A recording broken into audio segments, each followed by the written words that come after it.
unique talents. So this is what I mean about the kind of slightly more nebulous bits of what makes you awesome. And this stuff is hard. There's a lady I'm working with at the moment. We've been working together for years. And she actually only properly, please don't take this as a reflection on my ability, but she literally only properly nailed it last week. And she was in tears. She was in tears because she'd been working so hard to try, and the way she works is quite unusual and quite special, but to language it is an absolute doozy. So, this bit's really hard because this isn't about your qualifications or where you worked or how many awards you won or, any of those things. This is about that really kind of subtle stuff that only people who've actually experienced being with you can pick up on, and they might not even be able to language it. Now, I'm going to give you a little bit of homework here, and it's a top tip from someone who does this for a living. A really great way to do this is to reach out to people who've worked with you, whether it's your boss, whether it's someone who's been on your team, whether it's a client or someone that you've collaborated with, and just ask the question. What did you like about working with me?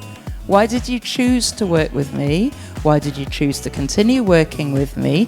How would you describe me to someone else? So you remember when Cara was speaking earlier about purpose and that fear of showing up and how focusing on the person that you're helping. Donna, we've talked about this, haven't we? About, if there's a bit of a fear around visibility or the horror of self-promotion. I think we've all got a bit of that. To focus on your audience, focus on the people that you're talking to, but from the perspective of not what do they need to hear, but more what do they need, what are they struggling with, what have I got that I can help them with. Because all that marketing is if I sit down across the table from you and we talk about your work, I'm going to get so much data, not just through my ears, but through my heart and those micro gestures in your face. And I'm going to get so much data about your connection to your work. But when it's a website or a flyer or your social media, or sometimes if you're at a networking event, I'm only picking up 5% of that data. And that's where language and visuals come into play, because what they're trying to do is create, which they can only ever do. Nothing beats sitting down and, being physically opposite a person. But what we use brand and language and marketing for is just to try and recreate a fraction of that experience that I would have got from either experiencing your work or hearing you talk about your work. All right, I got 2 more minutes. It might be 1, but I've stolen 1. Okay, putting it all together. So beware of people and processes who at this point give you a sentence with gaps in it. I do this for these people because so that they can da da da da da.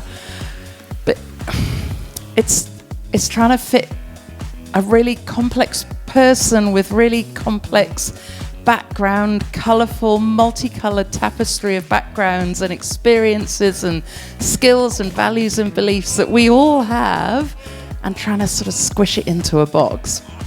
So what I would encourage you to do is spend time with the things we've talked about this morning and just be noticey. Be on the lookout for those moments when you're working with a peer or a client or a colleague and you see something in them, you realize you've made a difference for them. Something you've said or done has shifted things for them. Or be on the lookout for those moments where, you feel that lift in your heart. That feeling of being in flow, where there's almost a sort of, and I'm quite a practical person, so I use this language with caution.